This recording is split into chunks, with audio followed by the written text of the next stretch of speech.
Hi, everyone, and welcome to Fathoms Deep live from Common Room Radio. I'm Elizabeth Stevens. And I'm Daphne Olive. Hey, Daphne, how are you doing tonight? I'm good. This is so funny, Liz. This is what we do all the time, but now we have other people with us. Which is a little weird. It's a little like, having people, I don't know, in the window, I guess, as you're hanging out, if you're not used to it. Hey, we invited everyone. Cheers, everyone. Cheers to everybody. Have a drink to start the evening. I'm going to try to keep my earbuds in because usually I have headphones. What happens to me is that I'll laugh really loud and throw my head back, and then an earbud will fall out. So it happens. Daphne's seen it happen 100 times when we're talking and interviewing people. So pretty darling. What are you drinking tonight, Daphne? I'm drinking scotch, as usual. You are. Liz, what are you drinking?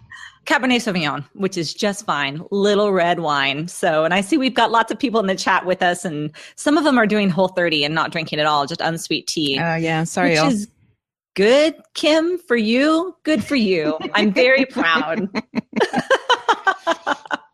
All right. Well, let's start this off. We got so many questions.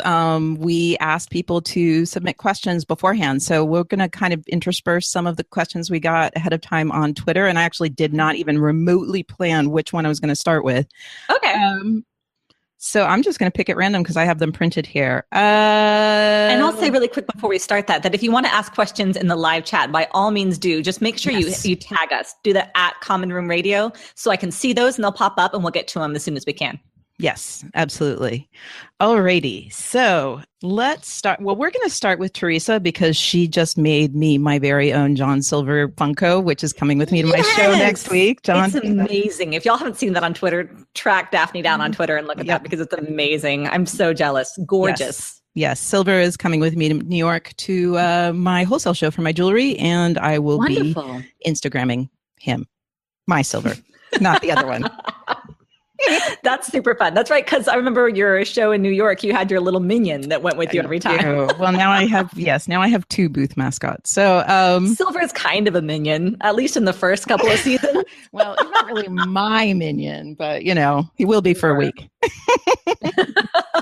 All right. So Teresa Donahue at T Donahue said, the motifs in Black Sails are so prevalent. Clocks, birds, power. What are your favorites and why? Oh, that's really good. For me, it's the clocks. The clocks, every time I hear the clock ticking and I think, here we go. It was just, it was almost became a part of the score, like Bear McCreary's music. So I love the clocks. Yes. Yeah, I totally agree. Favorites. Well, me being me, I got to say like the teacup thing really. Oh, of course. Broke my heart, but it was so beautiful. And we never asked John like how intentional that. I mean, definitely by season 4, there's no question that broken teacup is totally intentional. Well, I remember we found out from him that he did think that the thing that that Flint smelled when he went in there was tea. So I think it was absolutely intentional. Right. Yes. Well, and the first thing Miranda says to him is that she'll boil water. God. Yeah. Yeah. And then that was beautiful. And then we have Vane with his befuddled playing with teacup. Yes. Which I think we might have to put your finger. Yeah, that needs to go on our questions for Zach is talking about that scene because I love that. But wait, before you go on, I'm going to grab this question from the YouTube chat from GJ Corbin, who asks, have you read Treasure Island since finishing Black Sails? And how did it enhance or change your experience of reading it? I haven't. I have not read Treasure Island, and you have neither. So that's an easy one, I guess. But we want to, and it will change the experience. So we'll have to get back to you on that one. I did. I got the audiobook read by Alfred Molina, and I've been really looking forward to doing that. But I feel like all I've been doing is now preparing, for our podcast each time. Yes. Like each time we do one, I end up listening to old podcasts, watching more Black Sails. And then I just binged all of the 100 because we are about to interview Zach at DragonCon. You're such a proper podcaster. I've got to watch more Zach McGowan stuff. I'm just going to YouTube Zach McGowan, best of Zach McGowan on YouTube. Gotta say, the 100. That's not a bad afternoon. I won't tell him. I won't tell him. Just curl up in bed with the best of Zach McGowan on YouTube. That's fine. I mean, it's fine. So yes, the 100 is really fun. It's not Black Sails, but nothing is. But yeah, I really enjoyed it. Should we do another? But just really quick, because Becca Eller asked, where did you get the great octopus print behind you, Daphne? Oh, there's a story to this. So this is a designer named Thomas Paul, who we actually carry in my store, and I love him. And I think I did Instagram this, like back when I went to New York Comic Con. I brought a smaller but similar style canvas wall hanging with me, and got the showrunners and the actors to sign that for Liz. Gorgeous. It's right here too. I wonder if I can pull it down and show it, but probably not. Probably not easily, but it's gorgeous. Yes, it is on my Instagram, and we can repost that picture. It's really, really beautiful. And he doesn't just do nautical stuff, but But buy the nautical stuff, right? Exactly. I love the nautical stuff even before we started this craziness. So the octopus is mine because I also love them. Okay, let's do next at Poodle Snake, Laura, who doesn't call herself Laura anymore on Twitter, but I know who you are. Do the listeners know the Poodle Snake story? Is that something we can share? Maybe not. No, okay, I don't know. Sorry, guys. Yeah, I don't. Daphne keeps all of her cards really close to her chest. Yeah, I hate to tell you all, we do hang out with everyone a little bit outside of what ends up on the podcast. So I don't know if that was supposed to go on the record. Fair enough. So sorry, this is live. I can't cut it out. I should have known better. I shouldn't have even asked the question. My fault. Yeah. I don't tell the off the record stuff unless I ask permission first. Okay, so Laura asks, you're having a pirate dinner party. Rum and hog roast for all. Which 4 characters, living or dead, do you invite? And then she added an added question. And then how would you arrange them around the table to minimize the possibility of someone getting stabbed over dessert? So this is specifically Black Sails characters, right? This isn't like characters. Okay, that's what I thought. I saw this question, I wasn't as sure, but I thought. Oh, no. I know who she is. Definitely, it's Black Only Sails. cares about the Black Sails characters. Okay. So do you have an answer right away, Daphne? You want me to try and stumble through that? I can. I mean, it's funny. Like I copied and printed all these questions and didn't actually bother to think up answers ahead of time. So I'm just off so the cuff. prepared. I'm prepared with the questions. Which 4 characters, living or dead, do you invite? Well, of course, for me, it has to be Jack. I think Jack is a given too. Yeah, so Jack is also at my table. Well, and there's 2 ways to answer this question. One is how would you make a good dinner party, like picking people who would get along well with each other, or just the 4 people you most want to hang out with? I'm going with the 4 people I most want to hang out with. And it is specifically pirates, right? Not just Black Sails characters, but pirate dinner party, hog roast and rum. Isn't that what it says? Sure. Oh, you're saying I can't invite Max and Miranda? That's what I'm saying. Is that what you're trying to say to me? Miranda would be the obvious choice also, okay, but you can't. Fine. Not I know. Fine. Okay. Well, I want Jack and Silver which Toby was the one who told us about the idea that Jack and Silver were off gossiping in the corners off the screen all the time. So I definitely want Jack and Silver. And I've got to have Flint. I mean, come on. Got to have Flint. Okay. I feel like Flint is not a great dinner party guest. Personally, I'm going to go ahead and leave him off my list. We did see him at the one dinner party, and that didn't go very well. Not so good.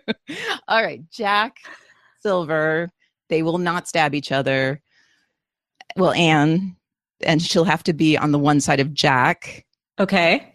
She's another boring dinner party guest. Go ahead, keep her. Do not want. You know what? No, I understand. Your Anne love is wrong. Exactly. I don't care if she just glowers in the corner the whole time. I'll get to look at her. Right. Fine with me. And Gates. Gates is a great choice. Okay, Jack, Gates, Teach. Okay, sorry, Anne, you're out of there. I want Teach. This is what I'm saying, right? Way better dinner party companion. Okay, yes. So what did I say then? Jack, Teach, Gates, and Silver. Yeah, that's my okay. So we agree. So we do agree. Now that I reshuffled my dinner party, yeah. And how do we see? I think that there would be no stabbing. I feel like that's a good. I don't think I'm going to put Anne's not there next to Teach, because then Teach would just be rolling his eyes all night. I don't want that. But in season 4, they had a nice conversation. I could totally enjoy the 2 of them talking about Vane. Okay. Alternately, again, if we're doing this just for our own joy and not because we're being good hostesses, I would enjoy the eye rolling as well. So yeah. I'm there's going to have Teach and Gates on one side of the table kind of chatting to each other. I'm on the end, of course, listening to both sides. Then on the other side of the table, I've got Silver and Jack. So I feel really good about that. That's a good party. Yep.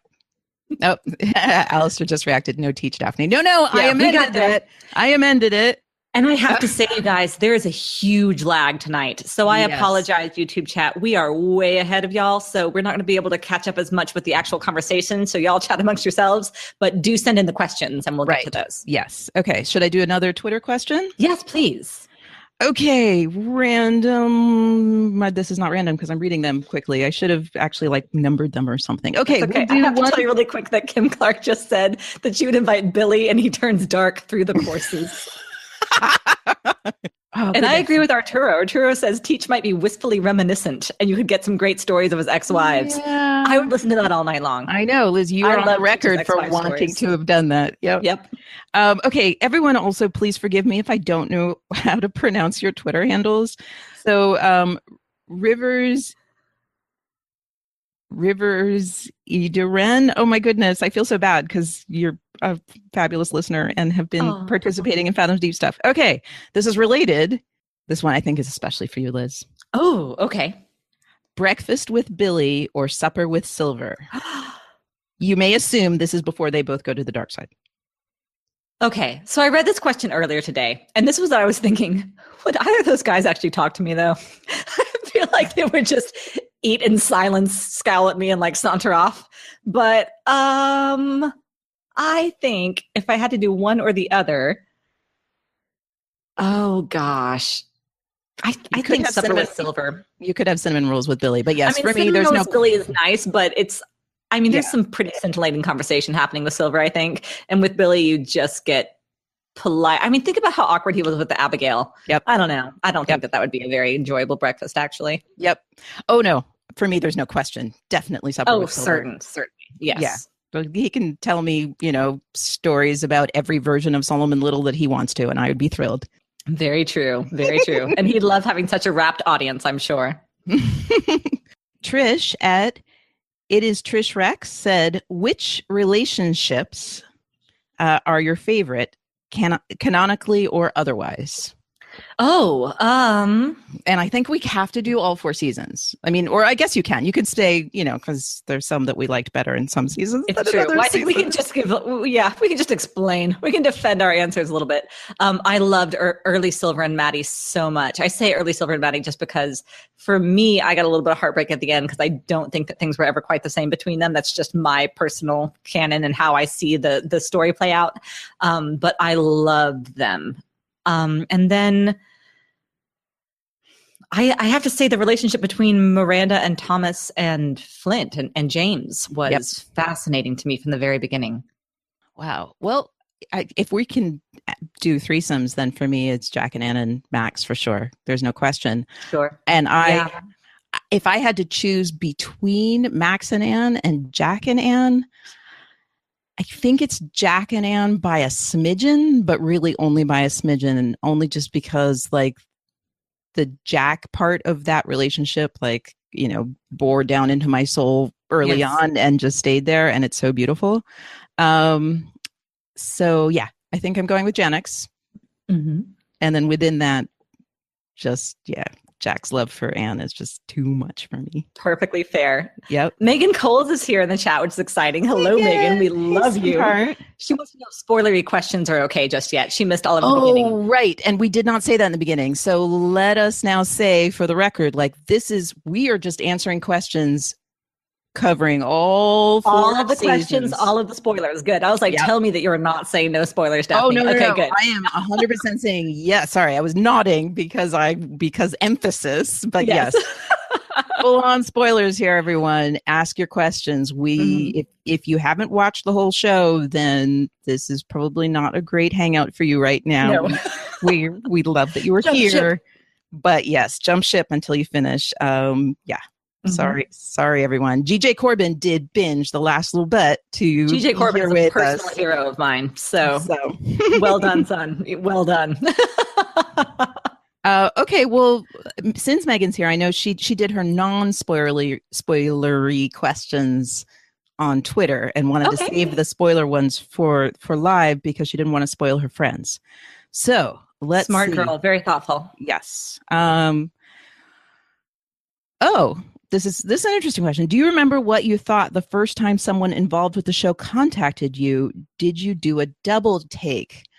Do you tell that story, Daphne? Well, it's funny. There's like phases of this. Wait, no, because we knew the very first one was the tweet of the picture. No, right? The very first one was Lauren actually telling us that Toby Schmitz listens to us. When she came to the season 1 wrap and she came with comments from him, that's when we actually found out. So that wasn't like Toby contacting us. I mean, Toby contacting us through Lauren, and we were both in shock. Like it never occurred to us that anyone from the production would end up listening to us. So that was our first shock. But then this is a nice story. Actually, almost exactly a year ago, I was in New York for my wholesale show for my jewelry, and Lauren and I met in person the first time, and we went out for drinks, and finally, we had been messaging on Twitter forever, but we finally happened to be together too. Gosh, that's crazy. Lauren and I were together. We had many beers and talked about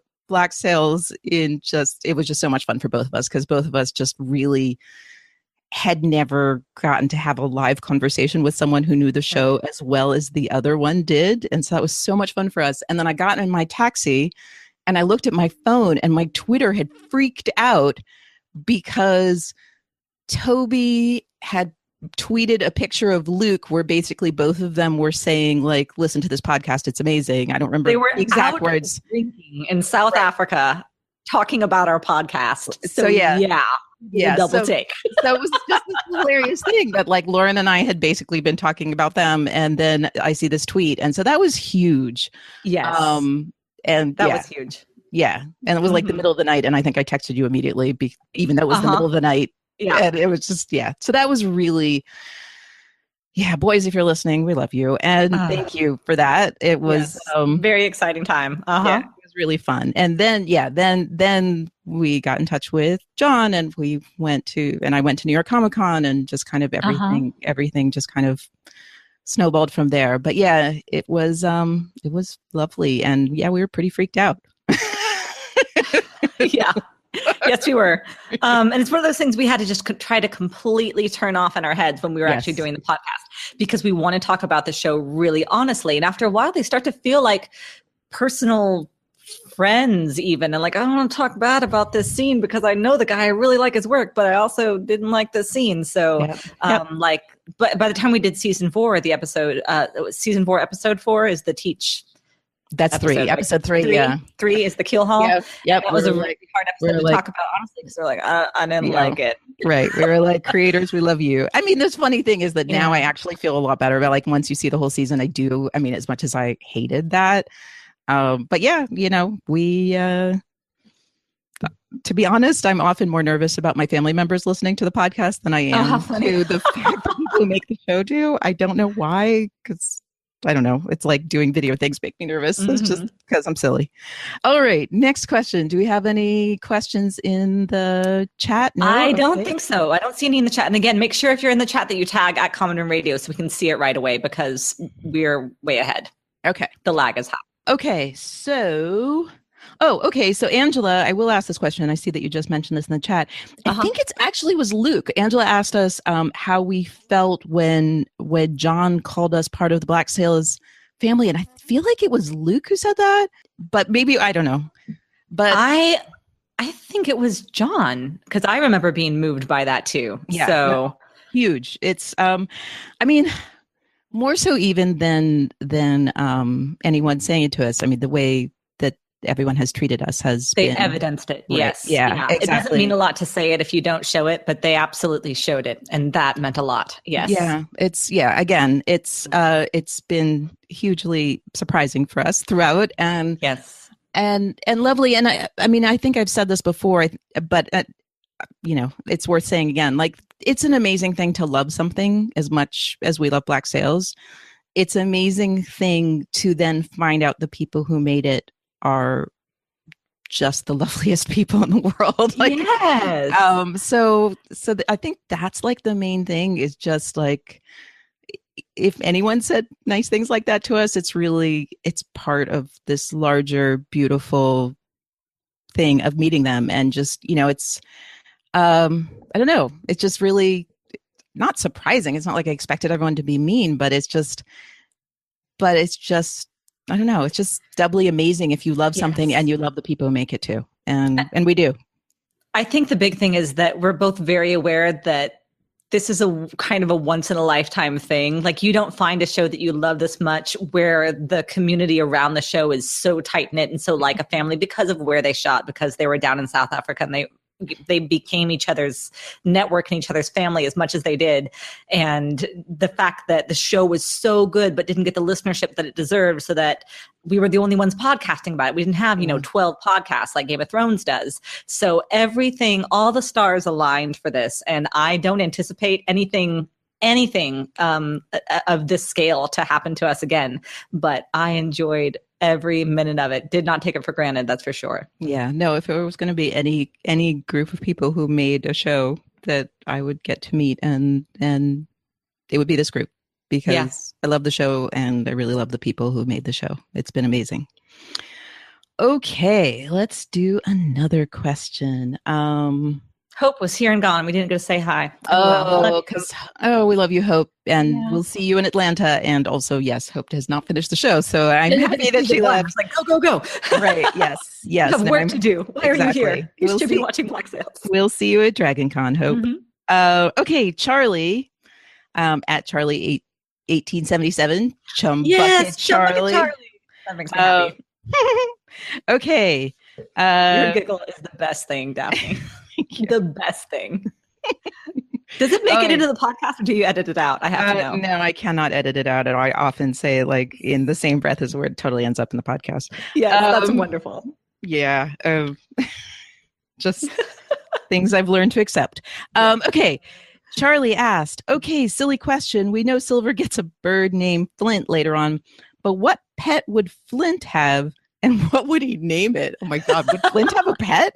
Like, I thought about this. I was like, maybe a beta fish, but then I thought about Miranda's house and there being like a sleepy old dog on the rug that came up to him and had a name like, I don't know, some ancient Greek name like Theseus or, and then yes, I do believe that's the thing my heart wants. I'm not even a dog person, but I want a sleepy old dog thumping its tail at Miranda's house that like gets up, Flint's home, Flint, Dad's here.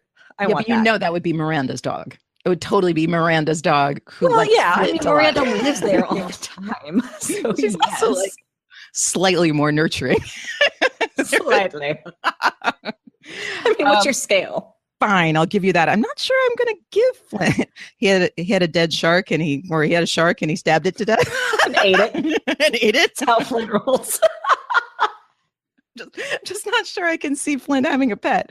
Totally fair. Silver, we do have some questions in the chat great. if you want me to do that. Yeah, sure. Do DJ Corbin wants to know, do you have any specific hopes about the upcoming Cleopatra show, Daphne? Every hope in the whole world? All the hopes. I don't think I have anything specific, because I know, a lot of people have expressed casting hopes. I'm not going to get into that. Because it's just as likely that they'll cast someone we don't know as someone. Hey, Charlie's here. Hey, Charlie. I just have faith in them. I mean, like I haven't even bothered to like think of hopes, because I'm just like, it's going to be great. Like, I'm just so excited. Right. I actually just designed a whole bunch of jewelry inspired by me knowing that show's going to happen.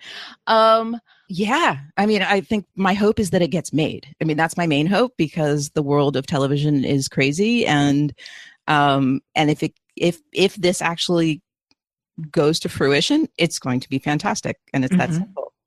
As is the other show that was announced that John would be writing with Samuel Jackson, which I don't even know anything about that. But the idea of John Steinberg writing words that come out of Samuel Jackson's mouth, I mean, pretty good. Seriously? Pretty exciting. Right, exactly. What could go wrong? It will be amazing. So I think my hope is just that the Black Sails creators get to make as many things as possible. Yeah. So that I can enjoy them, and also so we can podcast about them. And because it's hard for me to imagine that anything that they won't, anything that you're going to do is going to be incredible, period. My biggest hope for Cleopatra, because I know that the writing is going to be stellar. I have no doubt. I have no doubt that the storytelling will be on point. So I want it to be really beautiful. I won't lie. I want gorgeous costuming and jewelry and sets that are just mind-blowing. That's what I want. Okay. Me too. Totally want that too. Put it that way. Yes, do want. We have lots of questions in the chat now, so we can do more from Twitter if you want, or we can pull up some of those. No, let's do some chat ones. Okay, Megan wants to know if you could see any scene that's been implied but not shown in the show. Eleanor's trial, Flint discovers Jack took the Urca gold, Vane as mediator. What scene would you pick? For me, it's easy. For me, I want to see the get together of. I knew you were going to say that. Yeah, I love just seeing them in bed together. That was great, but I still I want to know like all the subtle nuances. I want to know all the details, though, please. Yes, I knew that's what you were going to say. You know me very well. You also voiced that quite a bit. You said that. Yeah, you said that more than once in the podcast. Many of our listeners probably could have predicted that as well.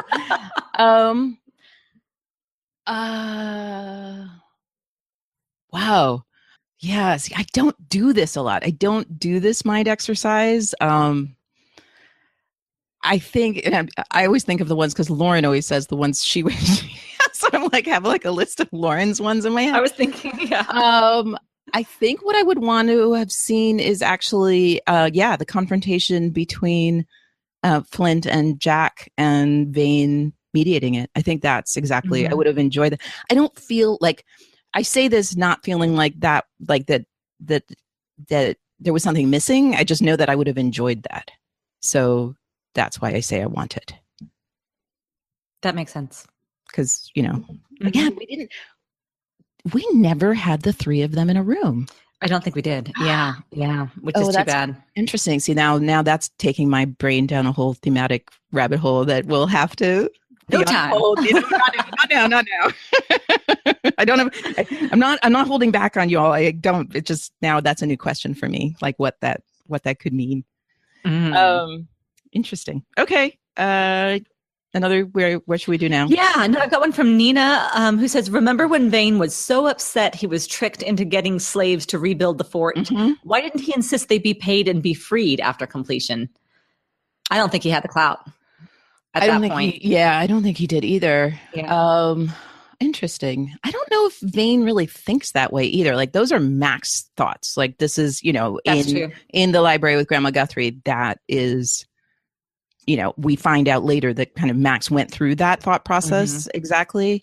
I don't know if that's a Vane behavior to be like, let's negotiate how we're doing this thing. Like he's more of a do it or be against it kind of guy.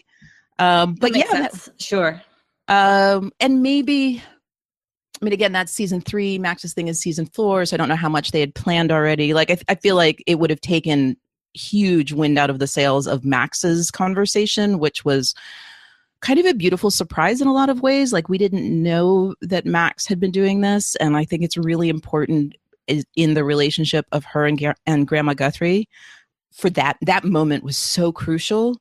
So had they done it with Vane first, they wouldn't have done it with Max. So I'm kind of happy it didn't turn out that way, but I also feel like that's more of a Max way of thinking. I like that answer very much. Yeah, I think so. And Vane is just so much in the moment too. Right. Yeah. Yeah. I mean, he's going to like throw things and break furniture in his furniture that you can't imagine why it's in a tent, but that's what he's going to do. Sure. It's like throw shit. All right, which kind of question should we do now? We have so many here still. Yeah, I don't know. You give us one from Twitter. Okay. Did someone else's opinion or points? Oh, sorry, I didn't say who this is from. This is from I should have practiced these names. Twitter handles can be really hard. Just bet. Okay, that is just way too many letters in one place. Just bet is good. At Omnibothersome is there. Did somebody else's opinions or points change your mind about a character? If so, did it surprise you? Oh, this happened to us with each other, I think, a lot. Yeah. But for me, I think that the biggest the biggest experience of that for me was when we interviewed Hannah New and she talked about Eleanor. Yeah. And I had already come around a lot on Eleanor because of season 4. I mean, I think that I I said quite a lot how much I liked Eleanor in season 4 during the podcast. But when we talked to Hannah Newen, she talked about the thoughtfulness that she had put into the character work that she had done. I saw things in new ways, and things from the beginning that had happened with Eleanor that had never made sense to me or rung as true became, I guess they clicked into place and made more sense and rounded out that character for me in a way that really surprised me. I haven't gone back and watched season 1 since then, and I really need to. Oh, season one is amazing after you've seen season 4. I've got to say. I bet it is. It is. Wow. I have a lot of those. Well, I think Luke really, at different moments and John. There was a moment when we're talking to John where he's talking about Silver and his backstory and all of this, where I was just like, and I was still mad at Silver, like kind of after season 4, I was really mad at Silver. And then I kind of little by little thought about it more and more. And I think this shows up in the podcast. Like I just now like full of empathy for Silver. So that was just kind of a progression in my own mind. But yeah, there was something that John said about Silver. It was the thing he said about Silver, that his trauma was that he was taken out of his own story, and that his curse is that he's stuck in somebody else's story. And I was just like, that was the first moment in my progression of going from being angry with Silver to just my heart breaking over his predicament. So that was a big one. But you and I had these all the time. I mean, it's like hard with so many hours of podcasting. I can't put my finger on it, but I feel like, you and I constantly would, you were looking at Featherstone and Adele long before I was, like really looking at them and really seeing Adele especially. That's interesting. I do remember that. Oh, that's so interesting. Yeah. I mean, it's been a progression. I mean, that's one of the beautiful things. I think somebody asked us a question about the process of the podcasting in the Twitter questions. And I don't think I've ever said this. Like I've said this to you, Liz, and I've said this to people privately, but like the process of podcasting about a show with this much depth is amazing, because the thing I never realized, you had podcasted before this, I had not. The thing I realized was that it is such a creative process, like the actual process of the two of us. And just so people know, like we never discussed episodes before we sat down. This was Liz's rule. Save it for the podcast. And, and we never discussed stuff ahead of time. So we would sit down and have, kind of the scenes or a list of characters that we want to go over what's going on with them in that episode. But we had no idea what the other person was going to say. And the amazing thing is that in the process of doing that, it was just like new ideas would come up. We would, come to ideas together. We would disagree. I think at some point you said that I really dig in my heels. I didn't realize that I do that. Did I say that? You did. Yeah. There was some time where I conceded something and you were like, wow, that was easy. Right. You like came around. I feel heard. This is amazing. So yeah, it's such a creative process. And I learned so much about the show, so much about myself, so much about people in general, like humanity in general in this process. So I feel like, in a way, the whole Fathoms Deep experience has been that for me. I agree. Yeah. This is so funny because we're doing live right now, I can see how much of my active listening that Daphne edits out, because it keeps on cutting to my face every time I say, yeah, very embarrassing. I do edit that. She edits out a lot. Wow. This is like full on. And this is just behind the curtain. This is how we see each other, because we're in different cities. What you're seeing in the YouTube is actually what we always see when we're talking to each other. We always do a Google Hangout, and this is exactly how we look at each other when we're doing these conversations. Only, Daphne, you're not wearing long sleeves, so you can't strip me. So we can see what I believe you. Really, really hot in DC, right? August. Yeah. No, I hear you. So yes, I will not be removing any layers. Sorry, guys. Okay. Should we do another one? I have one more from the YouTube chat from Rebecca. If each of you could have been a character in Black Sails, what kind of character would you have been? Oh, goodness. Nothing very epic for me, I don't think. God, I mean, aspirationally or realistically? Which one should we go with? I like to think I'd be. I think the question is, see, Rebecca, you're in the YouTube chat, so you can clarify. Does this mean if we ourselves got to play characters on the show and could just pick, or if we could see ourselves in any one of these characters, where would we fit best? Like, what world? If Elizabeth was written in as a character in Black Sails, what world would she be in? Or if I was on the show, where would I want to be? Which one do you mean? And now we have to wait like 30 seconds for that answer. Oh, right. So in the meantime, you want to do a Twitter question there? Okay, we'll come back to that question. Yeah. Just because we are on a delay from the question from the chat. Mm-hmm. Okay. Lori Wheeler at Lori Wheeler's 19 asked, "What are you reading now to expand your knowledge of pirates and their world?" They've got nothing for me. I have to say, I'm not a research girl. With other stuff. Yeah, I am the research girl. Oh shoot! And I just tweeted, I just bought a book and I forgot the title of it. I just bought a book because I was just in Cape Cod, which it turns out Cape Cod is like the land of pirates. Sam Bellamy was from there, but like they're really into their pirate history in like their geographical pirate history in Cape Cod.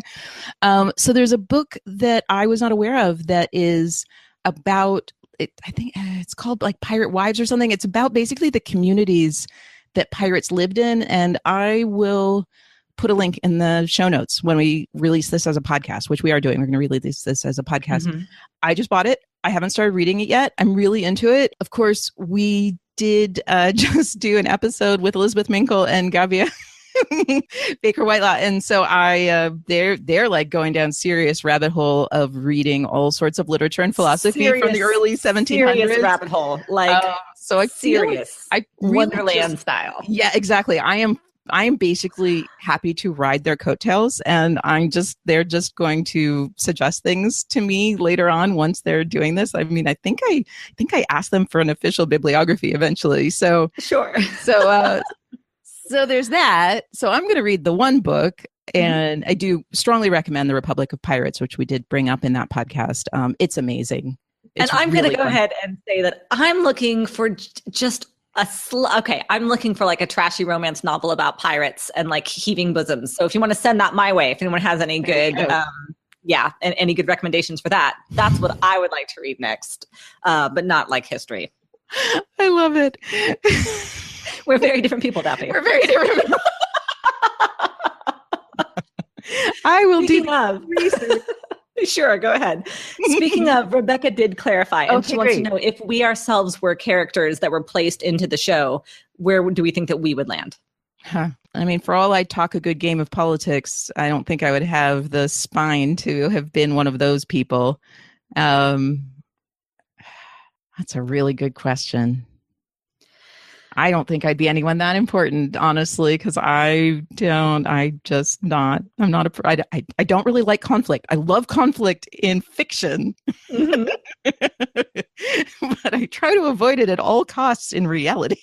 So I think I probably just would have been like random prostitute in the brothel or like person in the interior. I don't know. I mean, I'd like to think that I'd be Max because, we all know how I feel about her, but sure. I don't think I'm that strong a person. I do think I would be one of those people who is kind of riding that line of between civilization and what would we call it on the other side of that? What do we call that? What's the Flint side? And freedom? Let's go with freedom. Sure. So someone like Max or like Miranda, who has a foot on sea and one on shore and just trying to keep her bearings. I think that's where I would be. I could be a Miranda. I could be that kind of strong. You would definitely be that kind of story. Yeah, I could totally be that kind of strong. That's true. Okay. Sarah Passant says she thinks that you are that strong, Daphne. Oh, thank you, sweetheart. Yes, I could be a Miranda. Definitely so. Yeah. Yes. No, you are my Miranda already. Oh, thank you, sweetheart. Wow. Okay. Now I'm going to start blushing on Fathoms Deep. It's okay. It's dark lighting. No one will know. Yeah. Okay. See, if she was wearing a sweater, she would take it off now. I'm sorry, y'all. I am blushing. Yes, I am blushing, even if y'all can't see it. Liz makes me blush. And then yes. Okay. Another one by Angela Laree. Oh, thank you, Angela. Fathoms Deep created a new / unique way of analyzing TV or text. Thank you. That's a huge compliment. It is a huge compliment. I read that and I thought, Wow. Did we do that? If we did, I didn't know we were. So great. Well, thank you for that compliment. How did you create your method? Will you use that for other TV/text? Well, so glad you asked. Right. Okay. How do we create our method? We really were winging it. I mean, I do a lot of research. I mean, this we've talked about on the podcast. Like, I watch everything a lot of times and write a lot of notes and do all of that. That's my personal method. We just like to talk to each other. I mean, to be honest, I think it's really like, no, what would you say, Liz? No, I agree. I think it was really organic because it's the way that Daphne and I talk about stories and talk about work, which we knew because we had been in the seminar in Want of a Wife, the Pride and Prejudice seminar. Yeah. Hello. Anyway, so we were talking about stories in that way together then. And then when you read my book for me and gave me feedback on my book, you were talking to me about the book that way. Right. So it was already the way that we talked to each other when we talked narrative. We talked big picture and themes, and we talked characters and got into the little details, and we talked about imagery, and we talked about the importance of symbolism. So those things were always kind of organic to the way that we did things. And then and then after that, I suppose Angela just clarified a little bit her question. Okay. She said that the fact that we concentrated on character rather than beat by beat. Oh, yeah. Yeah. And that is because that's more important to us. We're not, we don't necessarily see things like from the production side, I guess. That's why it was so fascinating to us when we got to talk to people who were on the production end of things, because we don't look or think about those things. We don't think about, oh God, that shot must have been so hard to get that day. That doesn't occur to us. No. We think about characters. Yeah. Right. And we, and I think this is something we didn't necessarily, I mean, maybe we kind of intuitively knew this because we had talked about stories a lot. Like, we both, when we enter a story, we enter it. Like, we don't, even though you're a writer, I enter those stories too, believe me. Right. Because I'm saying, like, some writers will want to talk about like the craft and the this and that, but like, and that's something that you are very good at talking about. But like, the way we had talked to each other about stories up until this point, even when I was a beta reader of your book, like, I didn't talk to you about the craft. I talked to you about the experience of being a reader of your book. That was kind of the way we talked about things. It was just like that we didn't break down how, like you said, how it was made. We entered the story, and that just, I think for both of us, that just seemed like the most natural way to think about a story. Yes. It's like we wanted to talk about the experience of it, like with an analytical lens. So like, themes and stuff like that. I mean, that's my obsession. So like, I had been doing that in my own mind and to friends long before we started, just because that's what my brain does. Like, I see patterns. I just, that's my hobby. I love to do that. But yeah, it was just like, we really, and again, I don't think maybe we talked about it in the beginning before we started. I don't feel like we talked a lot about what we want to do. No, I think the only thing that we did discuss is that I would stay fresh, that I would watch each episode, because I'd already watched seasons 1 through 3. I was so not fresh already. Yes, and you've already seen so many things. So I was like, okay, I'm going to start from the beginning and start over, but I won't like rewatch and rewatch, because then it would be really easy for us both to get bogged down in little scenes, little details, and kind of kept everything fresh and alive and kept air and everything. Right. That was the extent to that we talked about our tactic. Yeah. Because when we first did the little the sound clips that were prepared aboard and all of that, like, going through that when we talked about like how we would structure the podcast was a lot of fun. I love those sound clips. That made me really me too. I was really excited. I got to use one last week. Megan Coles has to go. Goodbye, Megan. You're bye, Megan. We love you. Well, you'll have to listen because I think I have another question from you. So listen to it in podcast form because I still have one of your Twitter questions. Mm-hmm. So yeah, I think that's what it is. I mean, I think this is just Fathoms Deep is kind of an organic creation or process, and I think it did evolve over time, like kind of the way we did it. But it was always just based on the way that we talk about stories. And that is the perfect segue into our announcements. Maybe we'll take a little break for announcements because we do have some announcements for y'all. Let's do that. Yes. Okay. Yes, we are going to continue doing this about other stories. We do have a new podcast that we're about to start. It is already on iTunes, so you can already subscribe to it. It's called Can I Just Say? It's also on the Common Room Radio website. Mm-hmm. We haven't really completely decided the structure of how those episodes are going to be. We haven't. We will talk about it very similarly when it comes to like that deep character analysis and imagery, those kind of motifs that we were talking about a moment ago. That's just how we talk about stories. Right. So the actual structure of the episode might change, but the tone and the Liz and Daphneus is not going to change. Yeah. Right. That was our basic idea, was to take the way the two of us talk to each other about stories and take it to other stories. And so we're going to be doing individual things. We're going to do movies. Maybe we'll work up to books at some point. I think we'll start with things that are smaller, like movies. We will also have guests. So sometimes it'll be one of us with somebody else or both of us with somebody else. We haven't, like the first series that we're going to do that actually, I don't know, Liz, are you going to join? Maybe Liz will join. We'll see. No. Why does everyone want me to talk about Outlander? No. Why? It's good. The first series. Now I got a new job, and it was like, so Outlander, you read Outlander? Like, oh God, everywhere I go. It's all right. I got you covered. So the first series within Can I Just Say, that's going to be me with guests, is going to be me. We're going to do not episode by episode, but we're going to do a few episodes over season 3 of Outlander, which I will be doing with Lauren Sarner and Alistair Stevens. And we're going to do stuff like that too. Like there's also a series down the line that I'll be doing with Andrew Dice, maybe with Liz, maybe not. We haven't discussed that yet. And we can announce now our first episode. This is a great time to make that announcement. Yep. You can tell us if it's a strong choice or if we need to rethink it. Yes. Yeah, There's still time. We can change our minds. There's still time. We haven't done it yet. We are going to drop the first episode on September 12th. And our plan is for it to be about Master and Commander, because we're just not ready to let go of ships yet.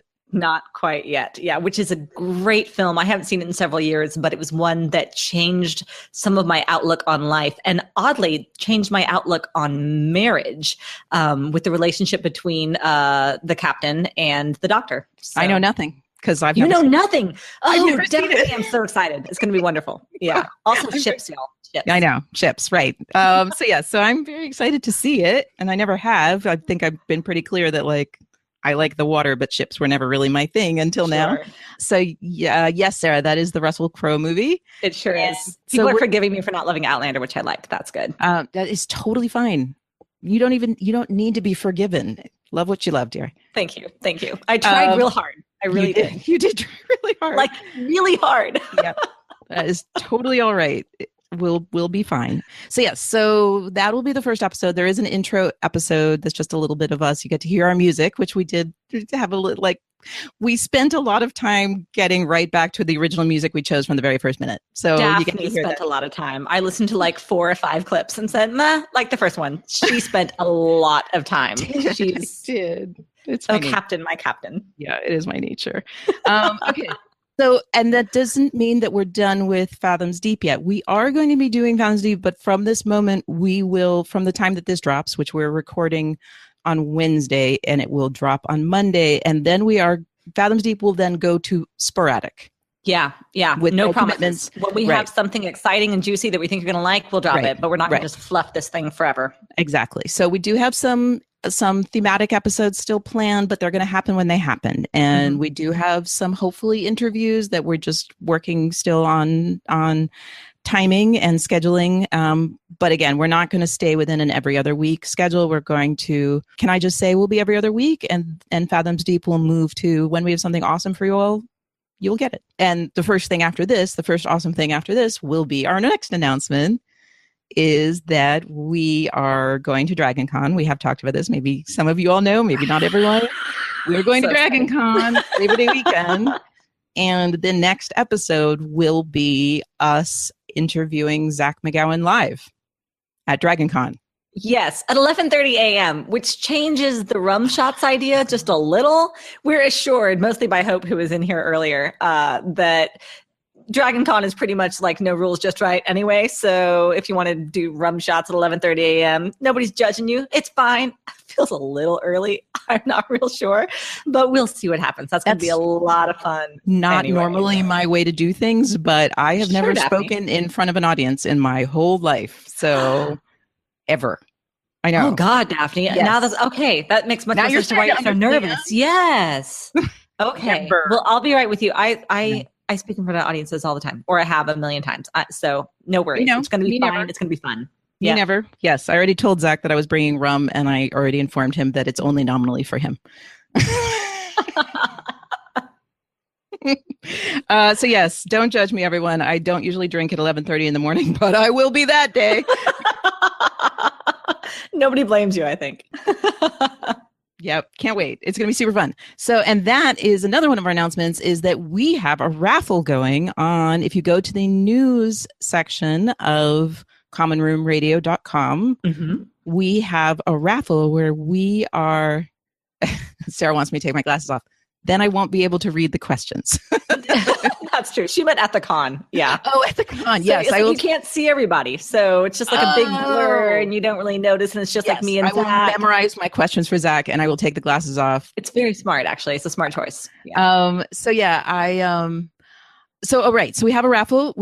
I didn't write down what the different lots are, but there's great stuff in there and you can. I was thinking that earlier. I was like, I should have written down what the lots are. Yeah. Lot one is that you do this with me and Daphne. We just all chat and Google Hangout. So yes, lot one actually has a pair of earrings in it, like what Liz is wearing right now. Right. And, so good. My wire's in the way, but they're great. And also that you get to do this alone with us. One person will get to actually talk with us and not just chat, but actually be in the conversation with us exactly the way we have done with all of our guests.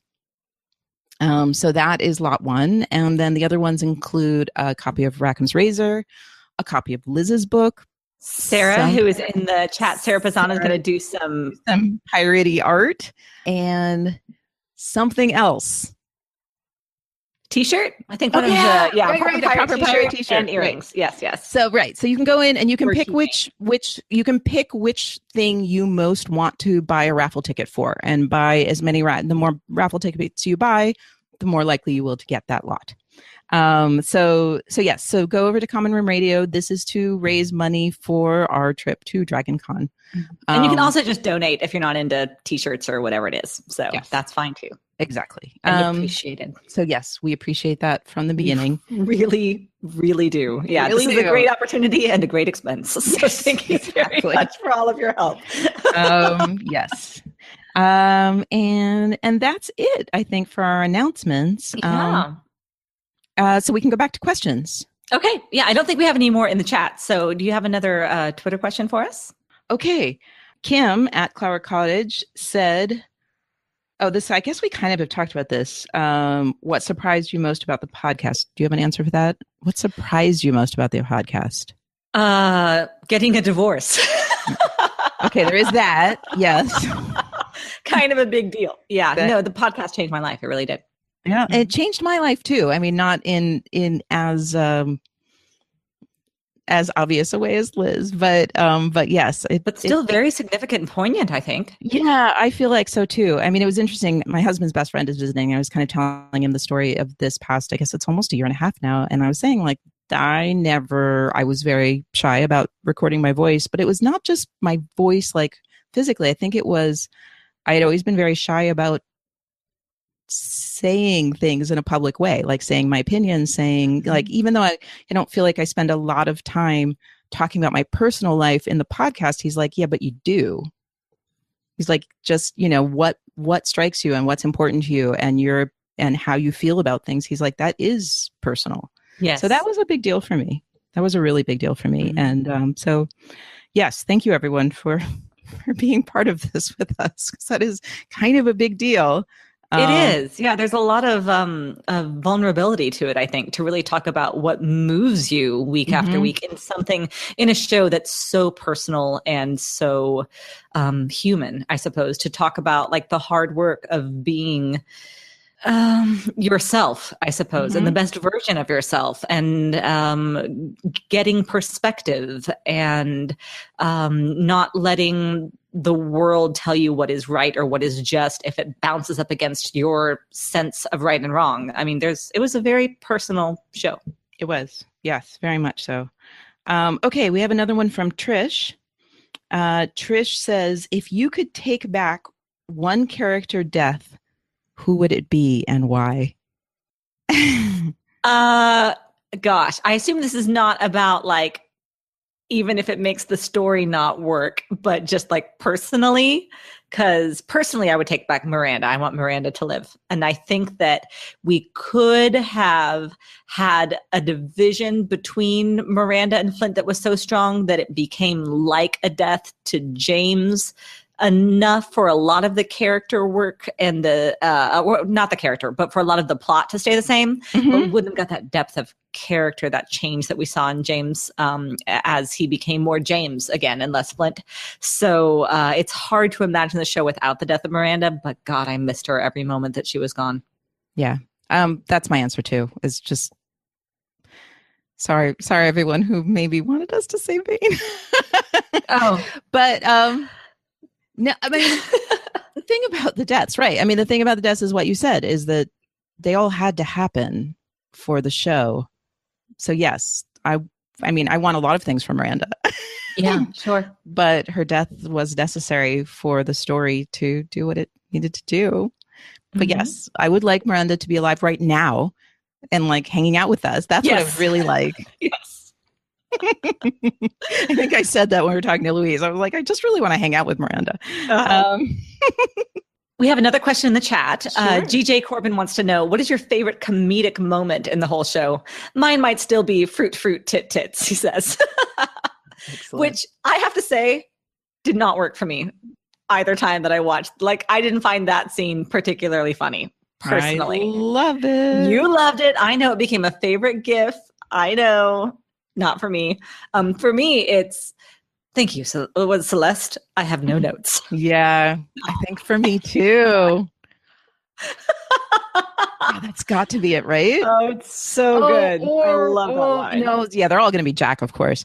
There's also when he's talking to Linus, and Linus is like, I've never heard of you, and Jack says, well, maybe you should get out more often or something.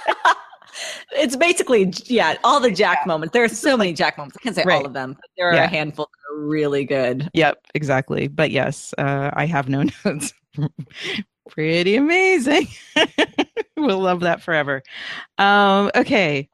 Kim Clark is picking a fight with us in the YouTube chat. Oh, okay. Hi, Kim. We love you, Kim. Don't do this. You, Kim. I don't know what she's doing, but I'm going to assume it has to do with the ending. Nita does not remember Celeste. I have no notes. Okay. There is a time when Jack is 301. God, Daphne, you're a beast. All right, in 301, excuse me. Well, this is the first time we see Jack because we see him. Like, Jack has got all the Urca Gold money, right? Right. In 201, we see him in the crappy outhouse trying to read the paper, and then he gets beat up and pissed on. Yes. And then in 301, we see him in his fancy bathroom with his again reading a paper, and there's a cello playing outside the door. Yep. And he has a candelabra, and yes. So and he comes out of the door of the bathroom, and he looks over to the cellist and says, "Thank you, Celeste. I have no notes." Yes, and that was we know that was an ad lib. Hysterical, and it was an ad lib. Yes, that was Toby Schmitz. Of Toby Schmitz. Oh God, so good. Yep. Okay. Oh, okay. Charlie asked us this question and answered it on Twitter, but she wanted to know what happened to Randall's cat Betsy. And she decided that Betsy is living with Featherstone and Adele in their future B&B. That's so cute. I love that answer. I didn't even care about the cat, but that makes me happy. I do. Okay, Acorn Carla at Acorn Carla. Carla, hey. Ooh, this is a hard one. Each of you gets 3 questions to ask any characters, dead or alive. What do you want to know? Oh my God. Yeah, I think we only pick one character. There's going to be 3 questions. But I want to talk to Silver. I want to talk to Silver about the ending. I want to know what happened. So I want to ask him about, but things with Maddie though, are those like, okay. And like what really happened in the woods on Skeleton Island. I'm a terrible. Skull Island is Peter Pan, right? think so. I don't know. Anyway, Skeleton Island. And then I guess I get one more question. One more question is his actual backstory, though. But I do want to know. I do. Okay. Ooh. This is hard. Okay. Yeah. I'm dedicating one question. I'm going to choose Max, and I'm dedicating one of these questions to Dee because this is something that Dee wanted to know about the show. Dee wanted to know more of Max's backstory. Like, we know that Max was enslaved. We want to know. I mean, I agree with her. We want to know how did she get to Nassau? Like, what was that story? So that's one of my Max questions. Another one of my Max questions is, how seriously was she thinking of taking Grandma Guthrie's offer when she was standing there looking down on that son of a banker, whatever he was? My third question for Max. I don't know if I have a third question for Max. Can my third question just me, like, just will you marry me? Like, just loving her so much. That's my third question. I don't know how to put that in question form without sounding silly, but that's my third question. I love you so much. Question mark? Oh, okay. Well, then there we get Lori Wheeler. It's funny. Okay, so right. Let me talk about Patreon for a second. Just yeah, please do. I just found out from one of our listeners, hi Gemini Jade, that a lot of y'all maybe don't know what Patreon is. We talk about it. We are actually trying to build Common Room Radio as a business. Mm-hmm. And the format that a lot of podcasts use to make money for their business is to have something called Patreon. It's a website where people can subscribe, basically, like you would donate money to NPR if you're an NPR listener. Patreon is our version of that, where you can donate just $1 a month or more, and you do get special stuff. There's stuff on the website that you get if you are a patron, and some of those have been. We did 2 of these private ones. We did 2 of these where it wasn't live, and Liz and I had questions and we answered them, and it was really fun. And one of them actually is related to a question here. So, but this is slightly different. So if you want, you get bonus content, right? And there's even extra of the interview we did with Hannah New, right? Yep. When the 2 of you talked. Yeah. Yes. So there's really good bonus content available. Yeah, there's good bonus content that's back there. There's also a lot from some of our other shows. There are like the outtakes and the gag reels, which is pretty great. Lots of fun.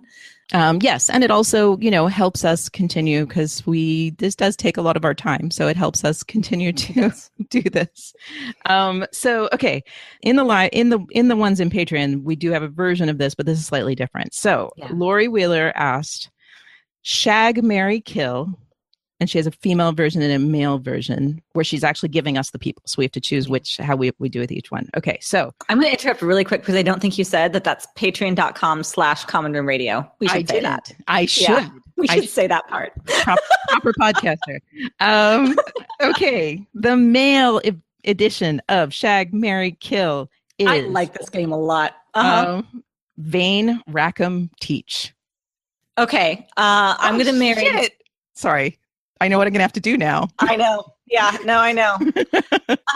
I'm going to, I guess I go in order, right? So I'm going to shag Vane.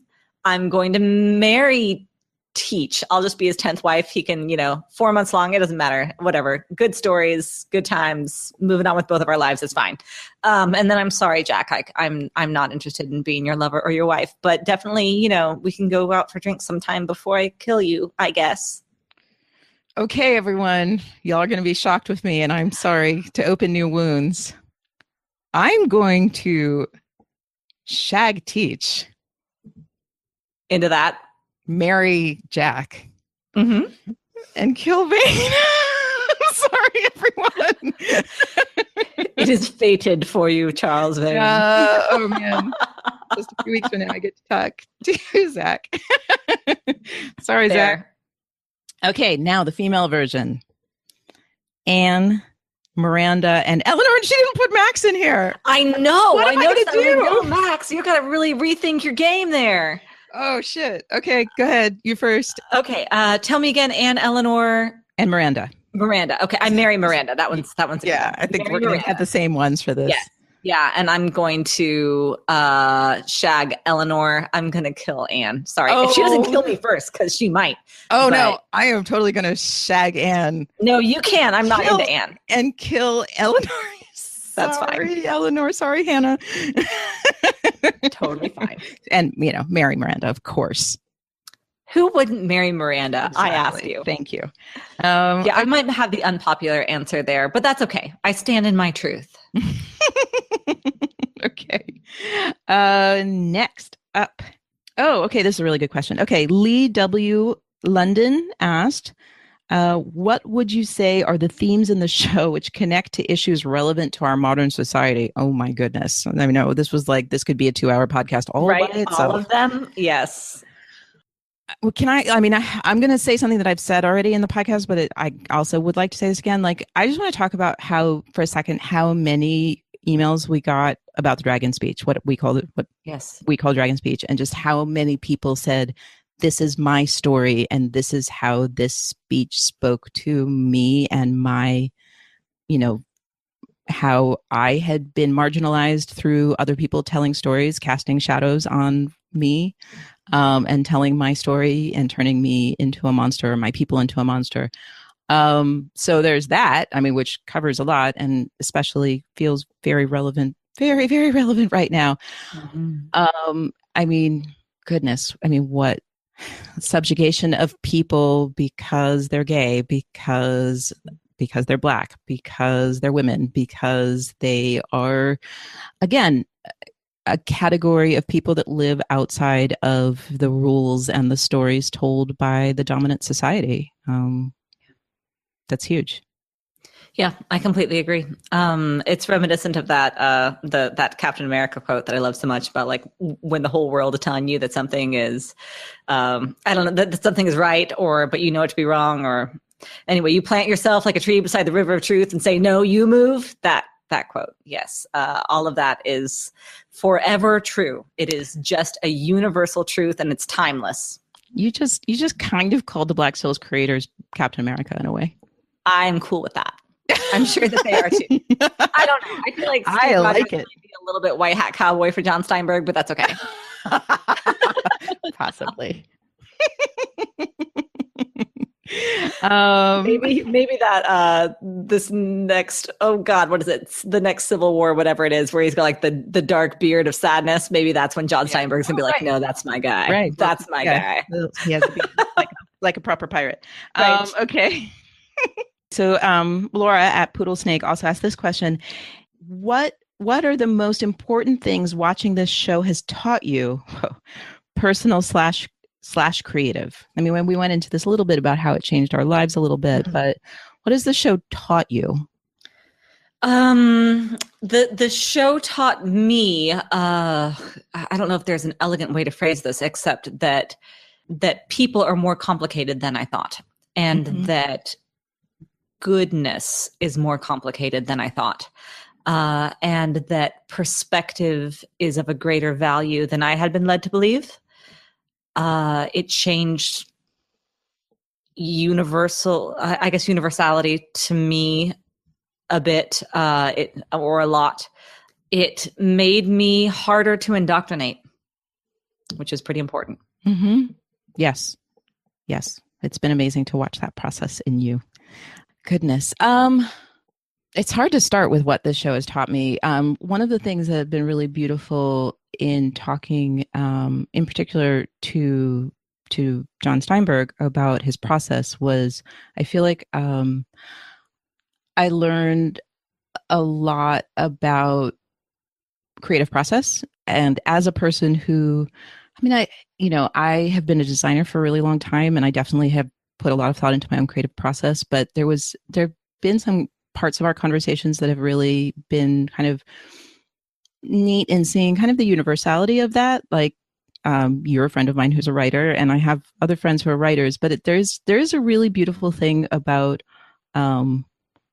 aspects of creative process that really is universal and is in our control and outside of our control at the same time. And I feel like that was a really neat thing to talk about with somebody who works in a totally different medium than I do. Totally different way of being creative. So that was really neat. I mean, aside from, right. I mean, just learning so much. I mean, I've said many times in the podcast that this show brings us to places emotionally that we never, like, that you couldn't have anticipated, and you wouldn't have even anticipated your own response to them. So that is a learning process. And I think that's what great storytelling does, that it takes you places emotionally in a safe way. Like you can experience all of these things that you wouldn't necessarily want to experience personally, and you can experience them in a story that's well told and well acted and well made.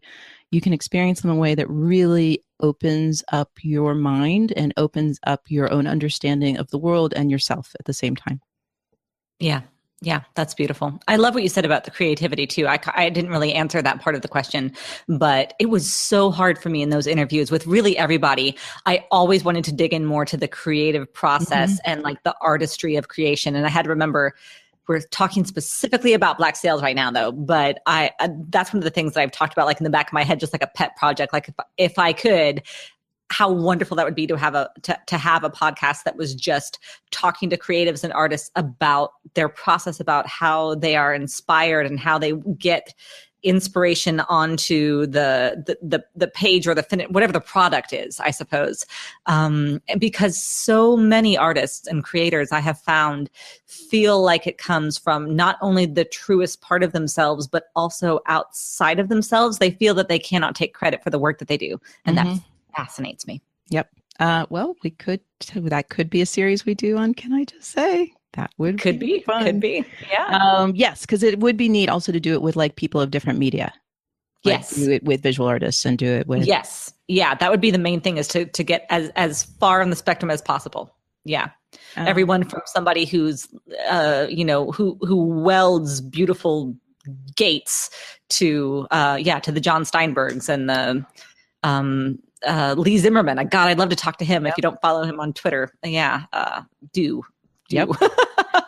Yes, I would too. And I mean, that would be really interesting, I think, for the two of us also, because as a craftsperson like that, there is each one of these things. And that was part of my realization, that each one of these things has kind of like the spark of inspiration aspect of it and the craft aspect of it. And that's really, I was always very aware of that in the visual art world, and less so how that connects to the world of writing or acting or things like that. We have another question from GJ Corbin that you might be able to answer. Okay. He says, Black Sails and Game of Thrones are often compared. Sharing a former cinnamon roll helps. Have you seen Game of Thrones, and how does it compare? I do watch Game of Thrones, and I like it very much. And I've read all of the books, and I listen to podcasts about it. I definitely, I am deep in the Game of Thrones world. And I'm really liking this season, to be honest. I like the books very much, even when they get a little boring, which they do sometimes, because I love world building, and I think that the mythology of it is beautiful and fascinating. And the show is definitely cool to watch. It started out really strong. I mean, the show is what brought me to the books. I watched the first season of the show, and I won't say what happens at the end of the first season, but if y'all have seen it or read the books, you know. And that was the moment where I was like, oh, this is different. I am going to read these books. And so I read all of the books immediately before well before the second season started. The show is not as good as Black Sails. The character development is not as good. It is more characters, but that's not it. It's just not really about that. I feel like it was more so in the first few seasons. And then there's the political issues. We don't even need to go down that road. Yeah, I mean, I feel like it's more about spectacle. I'm still enjoying the show, and I do think this season actually has been a little promising, is like going a little bit more, even though the spectacle has been insane. I feel like they're doing a little better again with character than they had been for a while. But yeah, I mean, I don't think you can really compare. Like, Game of Thrones is cool, but Black Sails is a beautiful object. Like, Black Sails is a beautiful thing from start to end, and feels authored in a way that I honestly don't think any other television show ever has. And Game of Thrones doesn't come close to it on that level. Like, yes, there's callbacks, yes, there's themes, but it's not the same where, like, when I went back to season 1, though I'd seen season 1 so many times, after watching season 4, like it all took on new meaning, and it was just like the use of language that like John said, like that there was, we asked him about this and he talked about this, like there's phrases and concepts and things that just like weave their way through all 4 seasons and take on different meaning as you go on and as you learn more and as the characters develop, that I've just never seen anyone do that in a television show. I agree. I've never seen Game of Thrones and I've never read Game of Thrones. My ex-husband was watching it for a little while and I overheard parts of it as he was watching it like on his laptop. And having never seen it, whatever the scene was, I asked him not to watch the show specifically with me around, but really just at all, because just hearing the language, I said, I feel disrespected and humiliated as a woman overhearing this show. Yep. That being said, I've never watched it. So maybe in context, I wouldn't feel that way. I think the books are actually much better on gender. And it's also been several years and I've changed as a person. I'm just saying that that's my only experience of Game of Thrones. I do have one thing to say about Tom Hopper being in it is that, am I going to, I'm going to try to say this without spoilers, but there was an amazing scene, not in the last episode, but the one before. So was that episode 4 of this past season? Like the most epic thing where we ended up seeing things that we had been waiting forever for, and book readers it hasn't, things that haven't happened yet in the books and things that many of us have been waiting forever to see. And I was like so excited, but the character that Tom was playing was there and in jeopardy. So I was just like, shit, like here I am, like this thing. I was like practically standing up in my chair, getting excited about this. I was like, but here I am like worried about biting my nails. Random minor character because Tom Hopper is playing. That is adorable. Your loyalty is a beautiful thing. So goofy. But I'm so pleased. I'm also pleased for Black Sails because I think I've been getting reports from a lot of people that everyone's like, who's Dickon Tarley? Wait, he was in Black Sails? I need to go watch that now. Like, awesome. That's great. Also, his name was Dickon, so, there have been a lot of jokes. Yeah, I bet. That's a terrible name. It's very funny. It's been very funny. Okay. Say Dickon, because that's also a name. Okay. It is, I guess, a name. In the world of Game of Thrones, names are interesting. Okay, let me see. Oh, we have some actually Ask FD questions that I've not printed out. Oh, great. Okay, Pete has asked us about the ending. He wants to know if we're forgiving, I guess I was the one who's saying I'm more forgiving to Silver, so you might be asking me specifically, forgiving Silver because you have an optimistic view of the end. Okay, I see that you're here. Artie, the Aqua Boy. He's going to bed now. He's just saying he's putting his girls to bed. That's so funny. Oh, no. Well, you have to listen to this podcast. I'm just going to say quickly, I don't think, I know things have been said in the podcast. I would like to, I don't want to say publicly like about our views of the ending. I mean, I think I want to take the John approach as like, yes, I know an ending. I spend a lot of time in the different endings, especially, and we've had now a few months since then. I love to play the game of like imagining different endings and seeing what the implications are for the whole story from each one. I do have one that I prefer, despite what most people think. I've never actually said what that is. And I just want to say for the record, I did have a conversation today with Trish on Twitter. Like, I don't actually see one ending as more optimistic than the other. I think that each ending has implications in many directions, personal and political, that have, so I'm not sure if optimism is really a word I would use for one ending over another, unless you're talking specifically about the optimism about a certain situation. And no, that has nothing to do with the way I've been feeling about Silver. I was very angry at Silver because of Maddie, which whether you think he killed Flint or not, I was still mad at him about Maddie. So that was my anger towards Silver. I'm still angry with him. I mean, I'm also angry with Flint for doing all sorts of things. I mean, for people he killed, for just disrespecting Miranda. I mean, but the beautiful thing about Black Sails is that you can have a character that you're angry with and you have absolute empathy for at the same moment. Yes. And so that was what I mean, is that I needed to fill out my anger with him for what I saw as disrespecting Mahdi. It's not what he did, but how he did it. However you see what happened between Silver and Flint, no matter what, he changed Mahdi's course in life without consulting her. So that's what I'm most angry about. Whatever happened between him and Flint, I'm actually not angry with him about. Either of those storylines is going to be harder for Silver than it would be for me. So no matter what happened between him and Flint, that is going to be a very hard thing for Silver. So I always had empathy for him about whatever course he took with Flint. My anger was always about Mahdi, but my empathy has grown for him because in our discussions and in thinking about who he is and what motivated him, I now have more empathy for him. I like that. Yeah. If you want me to answer too, will you read the question again for me to give it? That's okay. There was just so much in it that I lost. I know. Feel forgiving to Silver because you have an optimistic view of the end. If he shot in the clearing and spun a story, forgiving. That was the way he worded the question. It's Twitter, so yeah. Right, I know. Twitter makes it hard anyway. So Twitter makes it hard to really be eloquent because you have to fit it all into one tweet. So yes. Go for it, Liz. That was how I read the question. Okay. For me, I think my empathy for Silver is just because of the performance. It's just because we've seen him come so far.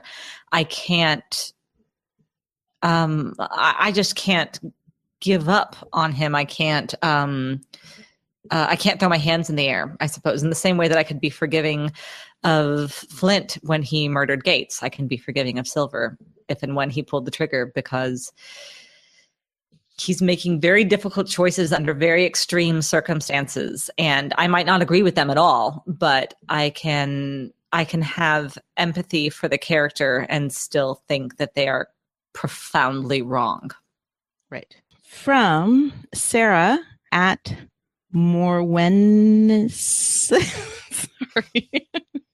Just say Sarah. You don't need to do the Twitter handles. That's adorable. But just say Sarah. I'm trying. From Sarah. Thank you, Twitter. She doesn't know if we've already talked about this, but what is our take on the choice of Nick Cave's version of the song Avalanche in the closing credits of 209? Do you have... I don't have strong thoughts on this, only that I loved it. Like, I loved it and thought it was beautiful at the time. Mm-hmm. I don't know Nick Cave's song Avalanche. Like, I couldn't hum a few bars. I couldn't tell you anything about it. If I re-listened to it, maybe I would, and tried to like tie in the themes, I probably could. All I know is that when I heard it at the end, it resonated with me and seemed to cap the piece beautifully. So for me, I read this question and then immediately went and listened to different versions because that's what I knew you would. I was like, I definitely listen. Well, because for me, this is Leonard Cohen's song. Yeah. Avalanche. Okay. That makes much more sense. I was like, Nick Cave. Who the hell is Nick Cave? No, I know who Nick Cave is. And I probably back in the 80s heard his version of that song. I am very familiar with the Leonard Cohen version. Yes. So when I heard that, I was like, oh, cool. This is like a redoing Leonard Cohen's song.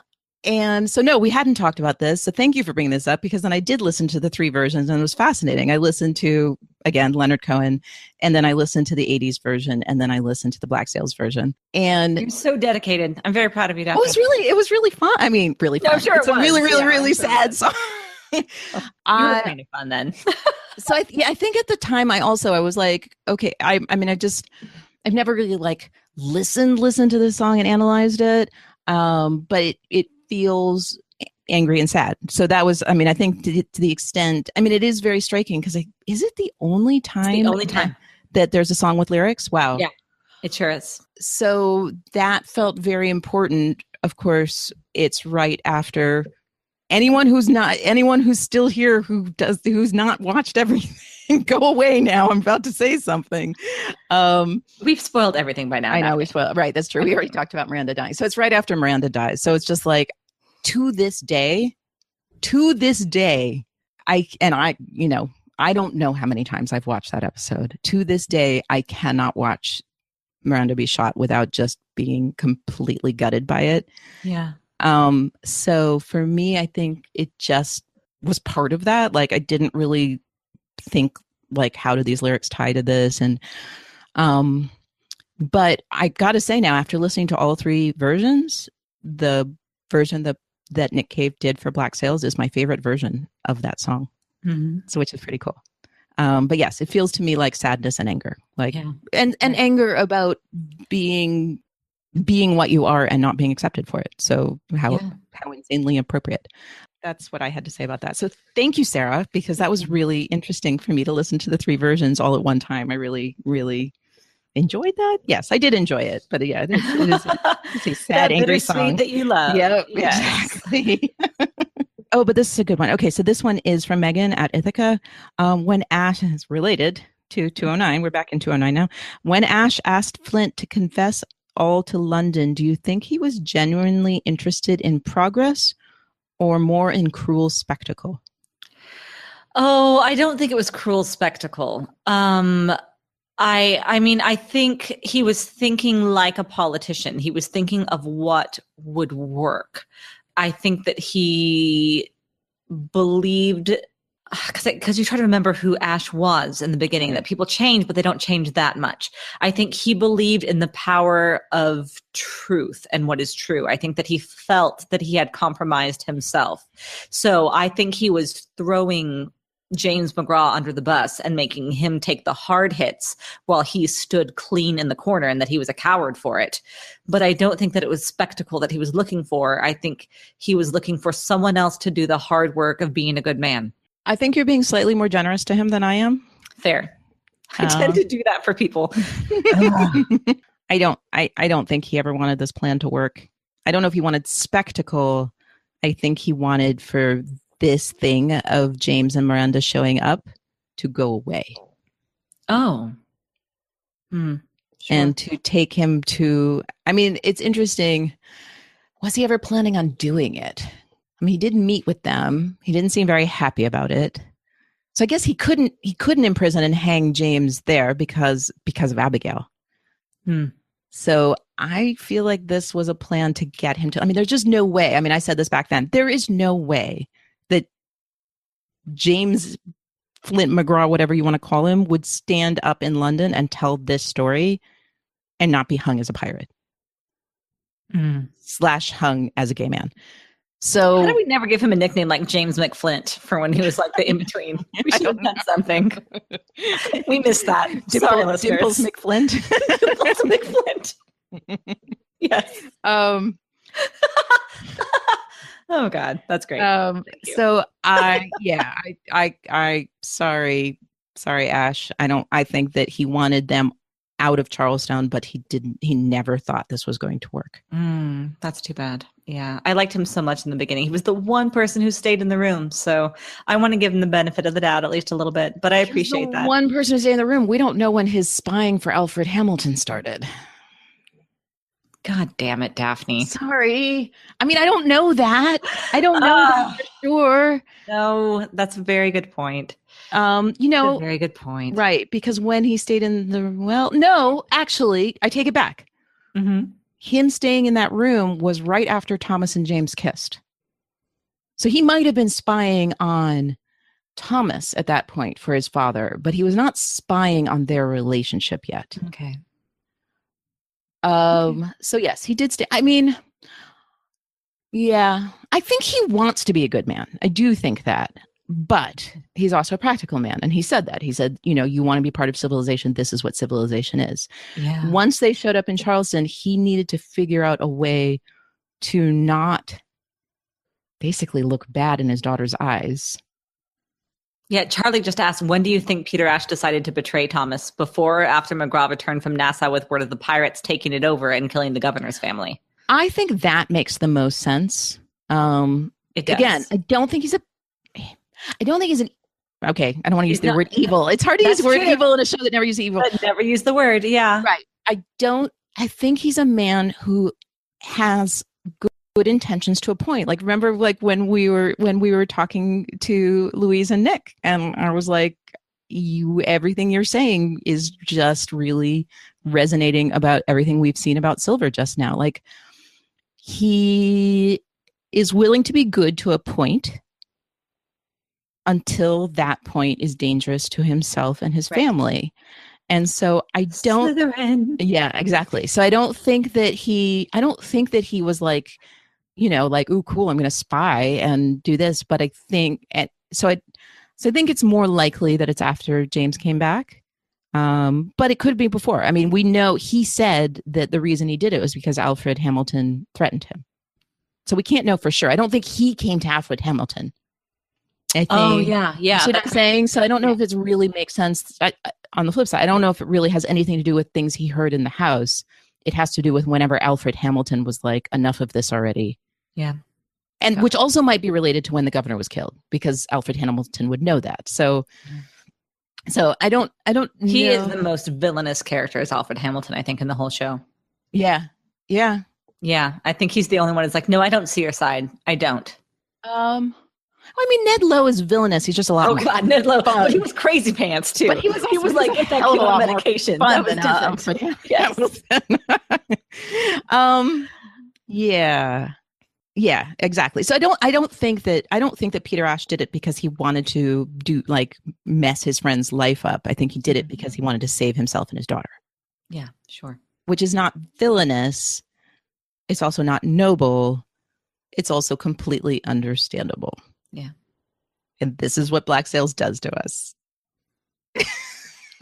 Indeed, time and time again. Yep. Okay, I think I might have done I'm so sorry, anyone, if I missed your questions. That's okay. It's hard to get every question. So I think that we've had a really great Q&A. It was a lot of fun and lots of insightful questions too, and lots of fun questions, which was great. So yeah, thank you everyone who joined us. Thank you everyone who tweeted questions to us. Thank you everyone who's listened to us. Thank you to all of our patrons. This has been great. It has been so much fun. Yes. And go join our raffle. And we will, our next episode will be with Zach. And then go subscribe to Can I Just Say? Because we're going to start with Tall Ships and go in all sorts of directions. And it's going to be so much fun. Fantastic. Okay. Well, I guess it's time to say goodnight. So from Common Room Radio, once again, I'm Elizabeth Stevens. And I'm Daphne Olive. Good night. Good night.